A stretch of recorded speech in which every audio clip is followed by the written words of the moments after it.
What's up, everyone? It's time for your Wednesday Daily Trucker News Update. I'm Carlin Stafford. And I'm Isela Rios. We have a lot of news to cover today, including the new director of ATA, a trucking career for young women, and the search for the owner of a sentimental photo. So, let's get trucking.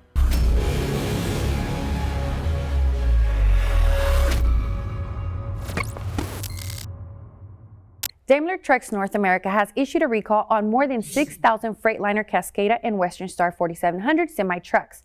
The recall is due to an issue that could lead to clutch disengagement. The defect has not been seen out on the road, and only 2 reports were internal. The clutch can be replaced for free at DTNA service facilities.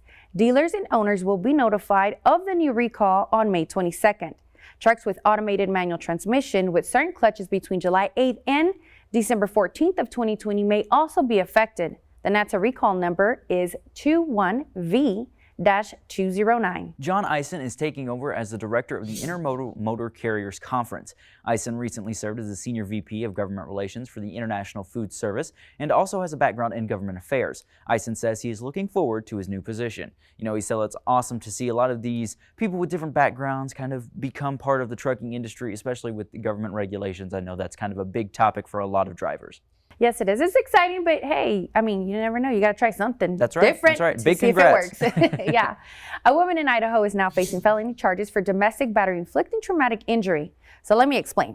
Police received a call from a gentleman who claimed a woman was throwing rocks at his vehicle, but when police arrived at the scene, they discovered a different man standing in the trucking yard half naked in below zero weather, screaming in pain.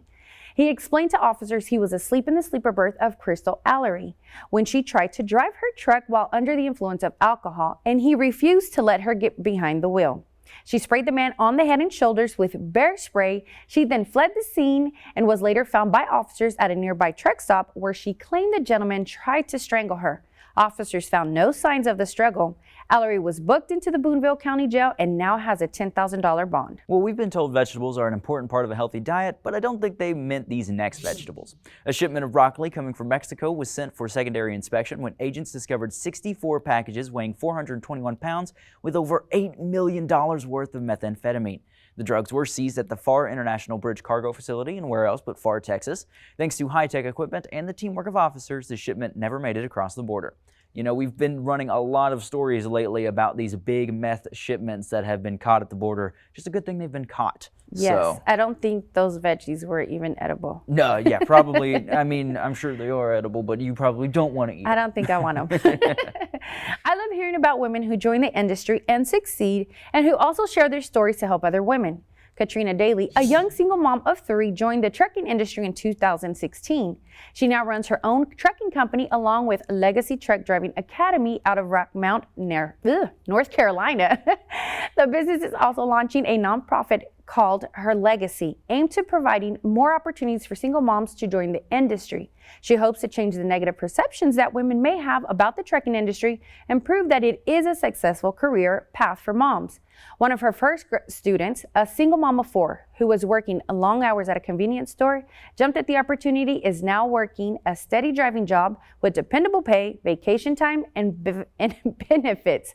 Looks like Daly is really paying it forward. Well, while on the road, a truck driver found what he described as a well-loved photograph. Based on the picture, it is someone's treasured keepsake. The trucker has taken a Reddit in search of its owner. Take a look, and if you happen to know, the owner of the photograph, let them know that the picture was found at the Lenova in Whitsett, North Carolina, and has been turned into the shipping department. That is really great that he's trying to, find that owner and get that picture back to them, because obviously it is something that someone has treasured for a long time. I think so, but it looks at the picture, it's really, really old. But if they're like me, where I want to hold on to all my pictures, and I'm pretty sure that person would want it back. Exactly. Well, that does it for today's update. Tune in tomorrow for all the trucking news you need.